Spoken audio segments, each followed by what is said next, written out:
Good morning, I'm Harley Schlanger from the LaRouche Organization with your daily video update for June 21st, 2024. In a world in which events are moving with incredible rapidity, and one in which you're deprived of knowing what are the actual dynamics underway, it's important to be able to have somewhere to go to have your questions answered. And for those of you who are new to the program, I try to use Fridays to take questions and comments to address the concerns that people have, especially as we live under a censorship dictatorship, which doesn't allow the truth to come out in the mainstream media.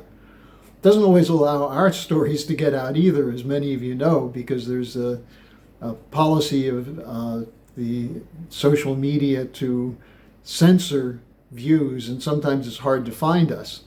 However, I am committed to using the Fridays to take your questions, and today's Friday, so I'm going to take some questions.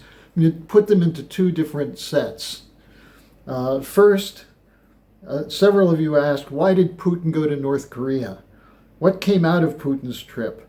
Why was this so condemned in the West?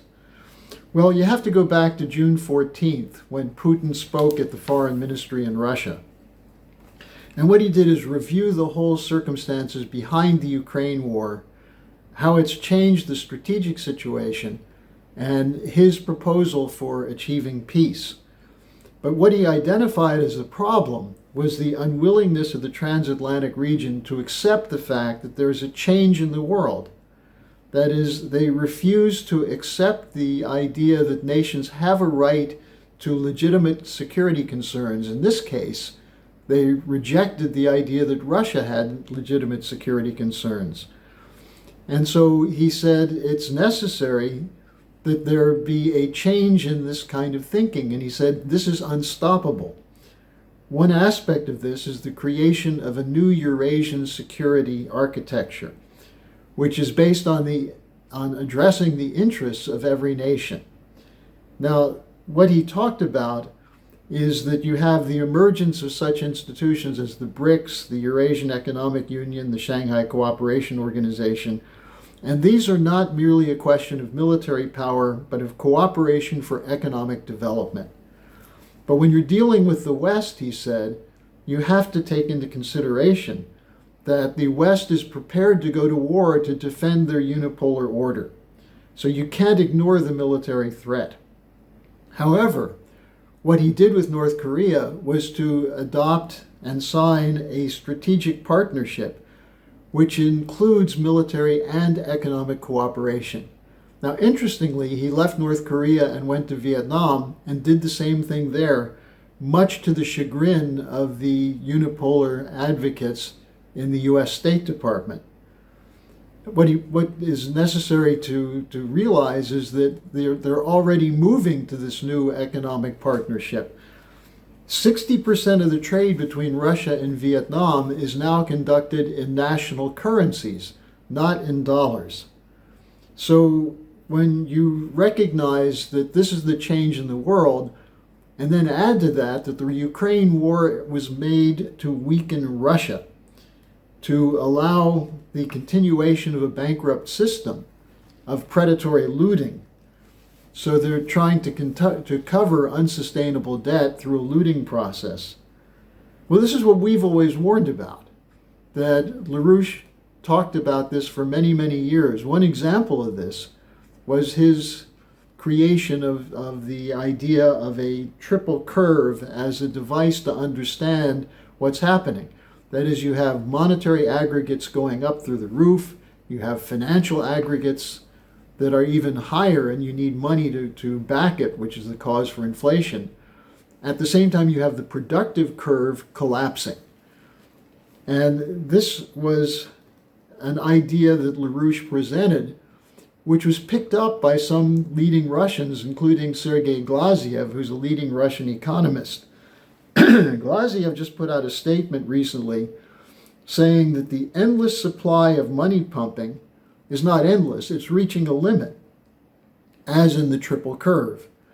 And Glaziev said this will lead to a collapse which, quote, threatens to develop into a full-scale social and economic catastrophe on a global scale, unquote.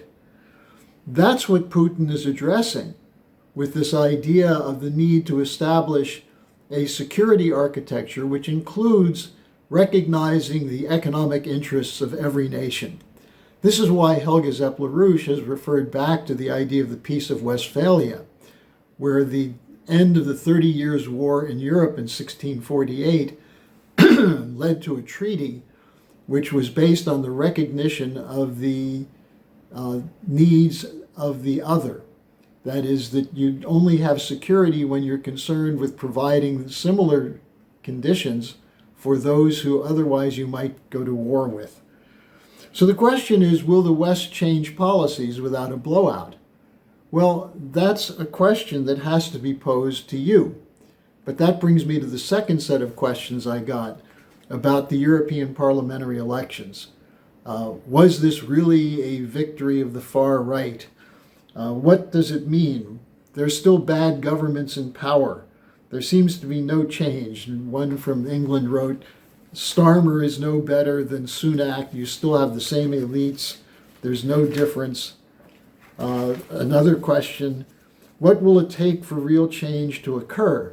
And then there were several of you who wrote, forget it, change is not possible. The only way things will change is for there to be a crash.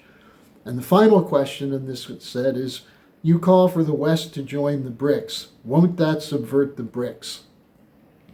Well, here's the answer I have for you. There's a global awakening underway, a recognition that the present system serves only narrow private interests, and there's a need for a change. Now, how does that move from just a general recognition to an actual system which reflects a solution? But the global awakening is real. It's everywhere, especially in the global South. You have to go back to 1955 and the Bandung Conference of the Non-Aligned Movement to realize that the real fight against colonial policy goes back, in this case, 70 years. Now, colonial policy, imperial policy existed for over 600 years. We're coming to an end of that system. And there's an emergence of voices now in the global South more determined than ever to break out of the colonial policy or the neo-colonial policy, the so-called liberal democratic policy, to achieve true sovereignty. And this is involved in the change in dynamic, which Putin has been talking about, which is why it is that the U.S., despite all its blackmail and financial power, military power, is unable to get the world to accept its policy of an all-out war against Russia in defense of Israeli genocide in Palestine. It's not working. The credibility of the Western unipolar order is gone, and the dynamic of a new multipolar order is taking over. So what did the European Union parliamentary elections show? Well, in a sense, we're seeing an attempt to reshuffle the deck chairs on the Titanic. Does it take sinking of the European Union for that to change? Well, it might. And if we have to wait for a total global collapse, as Glaziev said, it'll have catastrophic consequences, not merely hunger, disease, but more wars, more chaos. So the question is, does the human race possess the capability to act to preempt the worst consequence? Because if it doesn't, what makes you think that a collapse will lead to something better? Now, what that means is that we need what Helge Zeppler-Roush has been calling for, a cognitive leap in the population. That governments must be forced to respond to the legitimate demands of the population.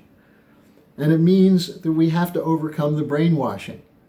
We have to recognize that a big part of the brainwashing is to convince people that you have no alternative except to submit to this order.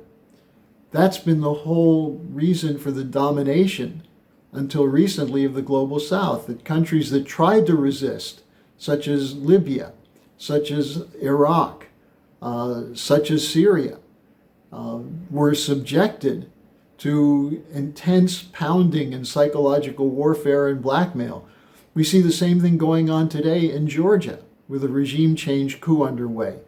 We've seen the same kind of threat to South Africa with the loss of the majority by the African National Congress. But this is a fight that's underway, and nations are fighting back.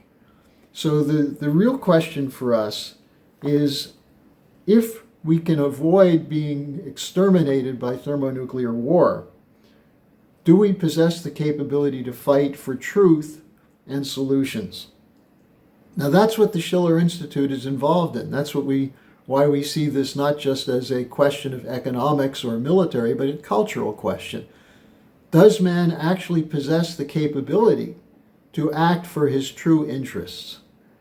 And that's one of the reasons we have been convening every single week the International Peace Coalition, to have a discussion of the strategic situation where we bring in experts who are cooperating with the discussion to take up the real crisis and what the solutions are. I'm going to have a link to today's International Peace Coalition Zoom meeting, which any of you can join. There'll be a link in the description section. Join the call and take these ideas to others. The answer to your question, can we do this before the crisis exterminates us, is what will you do?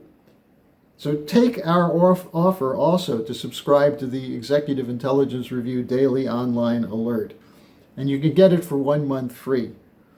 So the question is up to us. We can determine whether we live in times of global dictatorship, that is the era of the twilight of sovereignty, or whether we can organize a peaceful end to 600 years of imperial domination. It's up to you and your friends to join us to make sure that happens. Put an end to this global dictatorship.